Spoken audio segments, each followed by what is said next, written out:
Alors, mon nom d'auteur, donc c'est Daniel Tal. Dans la vie, je suis chef d'entreprise et aussi auteur de livres. J'ai monté une maison d'édition en 2017 qui s'appelle Terre en Ciel Édition et j'ai sorti 3 livres.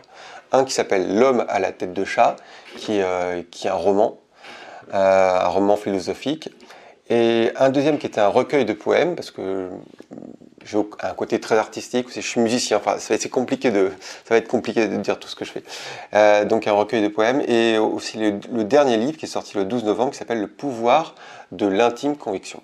J'ai toujours baigné dans la spiritualité en fait depuis tout petit, puisque ma mère c'est elle qui m'a élevé, elle est très branchée sur la spiritualité. Elle avait même été dans plusieurs ashrams, dont celui du Swami Muktananda, dont je parle dans L'homme à la tête de chat.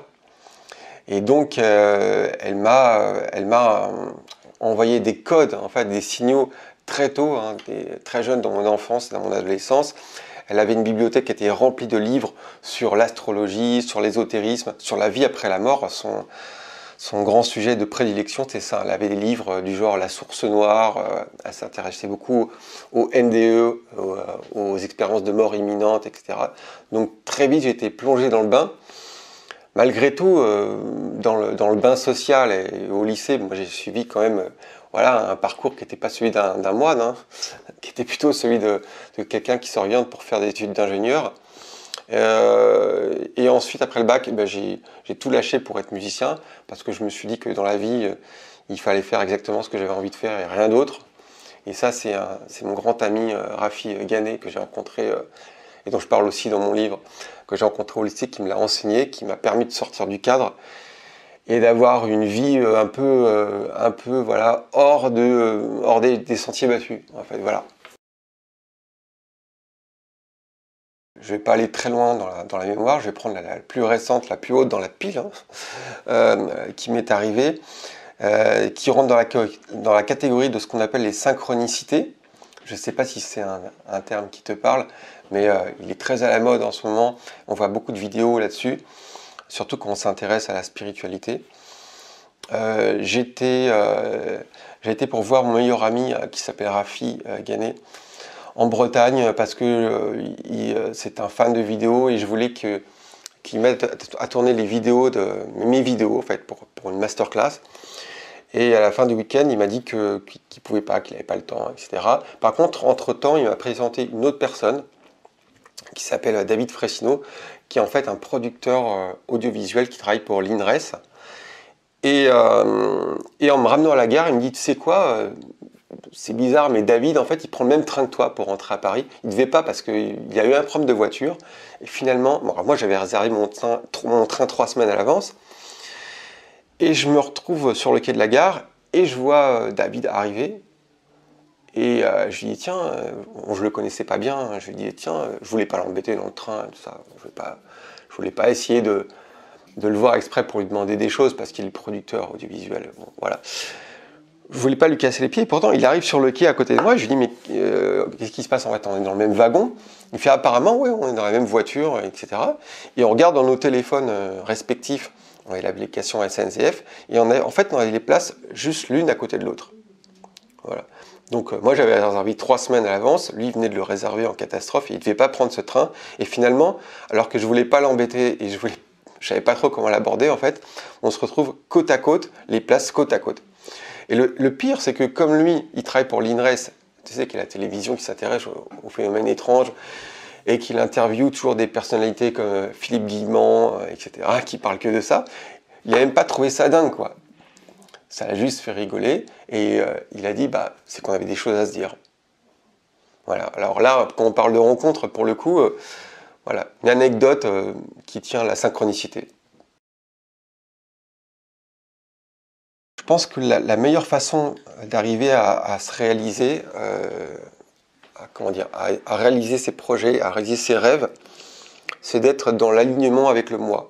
C'est-à-dire que c'est comme s'il y avait 3 points distincts, la volonté, le moi et l'objectif.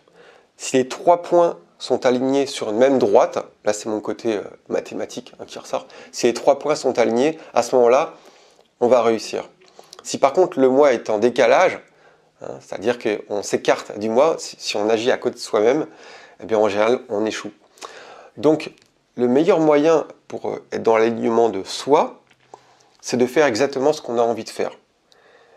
Alors, j'avais un ami qui disait ça, il disait, mon grand-père disait, dans la vie, ce qui est important, c'est de faire ce qu'on a envie de faire. Ça semble tout simple comme réflexion, mais en fait, c'est pas si simple que ça, parce que parfois, quand on a envie de faire ce qu'on a envie de faire, eh bien, il y a des gens qui vont te dire, bah non, c'est dangereux, ou alors tu n'y arriveras pas, ou alors on est inhibé parce qu'on n'a pas assez confiance en soi, ou parce qu'il y a des gens qui t'ont dit que tu étais un bon à rien, que tu n'y arriverais pas, etc. Et on ne fait pas toujours ce qu'on a envie de faire, ce qu'on aurait envie de faire. Et pourtant, c'est ce qu'il faudrait. La vie n'a pas de sens sinon, puisque on le sait tous, plus ou moins, enfin on en a plus ou moins conscience, on peut tous mourir d'une seconde à l'autre. Moi j'en ai été témoin plusieurs fois et c'est ce qui a forgé ma philosophie de vie. Et donc, partant de cette simple réflexion, on n'a rien à perdre. Et surtout, ce qu'on a à perdre, c'est beaucoup de temps et gâcher sa vie si on fait des choses, si on se force à faire des choses qui ne nous intéressent pas. Si on écoute les autres sans arrêt et qu'on s'engage dans des voies qui ne sont pas les nôtres, la vie n'a pas de sens. Voilà. Donc le réel sens de la vie, c'est d'être heureux et de faire exactement ce qu'on a envie de faire. Même si ça paraît risqué, même si pour ça, on va peut-être perdre un petit peu de ce qu'on avait temporairement. En tout cas, moi, ça a toujours été ma ligne de conduite et m'a pas mené à être clochard du tout, au contraire. Hein. Je suis un chef d'entreprise, j'ai bien réussi dans la vie, à mon petit niveau, hein, modestement, mais en tout cas, j'ai ce qu'il faut pour vivre. Et c'est, je pense, grâce à ce phénomène, c'est-à-dire que j'ai été vers ce qui me donnait le plus envie, ce que vraiment j'avais envie de faire, et c'est dans cette direction qu'on est bon. Tu as remarqué que quand on fait un truc qui ne nous plaît vraiment pas, ben on n'est pas bon, en fait, souvent. Alors que quand on fait un truc qui nous botte vraiment, ce pour quoi on est fait, bah, tout d'un coup, on est bon. Et donc, on cartonne. Et c'est comme ça qu'on réussit. Bah, je voudrais principalement remercier mon meilleur ami qui s'appelle Rafi Ganet. Dans mes livres, je maquille les noms et les prénoms pour ne pas mettre en scène volontairement des gens de la vie réelle, et maintenant ça devient une autorité publique. Le personnage Shin dans L'homme à la tête de chat ou dans Le pouvoir de l'intime conviction, c'est mon ami Rafi Ganet que j'ai rencontré quand j'avais 16 ans et qu'on était au lycée. Et il a infléchi la courbe de ma destinée d'une certaine façon. Parce que Rafi, lui, il vient un petit peu d'ailleurs, hein. C'est un peu un extraterrestre. D'abord, il est d'origine vietnamienne, moitié vietnamien, moitié indien. Donc ses parents ont fui le Vietnam quand il était petit, etc. Donc il vient d'autres horizons et avec une autre culture.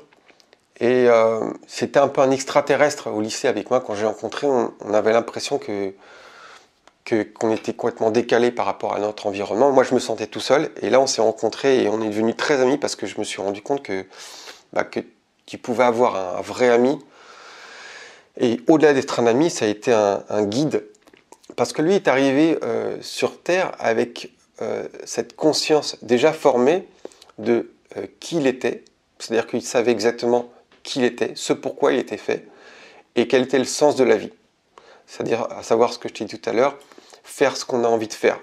Moi, j'étais pris dans le système, dans les lycées, avec la compétition, les boîtes à bac, etc., où on te met sur des voies, où il faut faire S, à l'époque ça s'appelait comme ça, scientifique, où il faut faire ceci, cela, et puis voilà, j'étais en train de me fourvoyer en fait.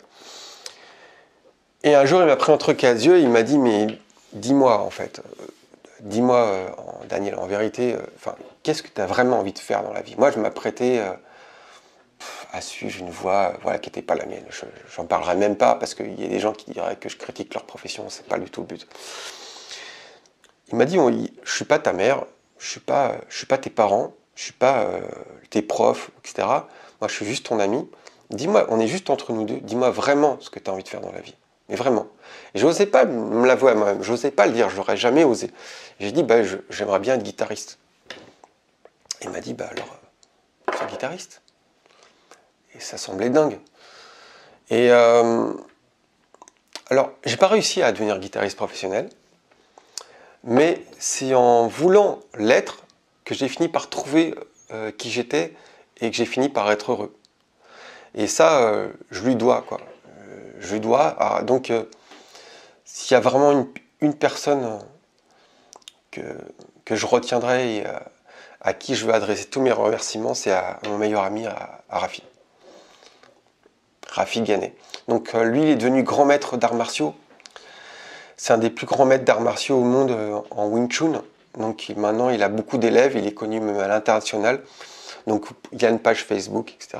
Vous pourrez même... moi, j'ai créé un groupe dans Facebook, le groupe Daniel Tal, il en fait partie. Donc voilà, il fait partie de mon écosystème en même temps, hein, il est toujours là. Voilà.